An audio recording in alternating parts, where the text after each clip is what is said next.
नमस्कार. आजचा स्वामीबोध. स्वामी सांगतात माणसानं नेहमी चांगलं कर्म करावं.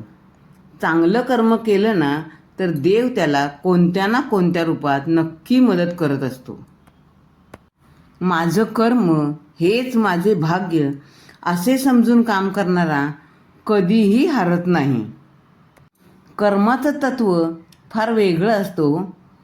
स्वामी सांगतात म्हणून कर्म करताना विचार करत जा, कारण कोणाचा आशीर्वाद वाया जात नाही आणि कोणी दिलेला तळतळाट पण वाया जात नाही.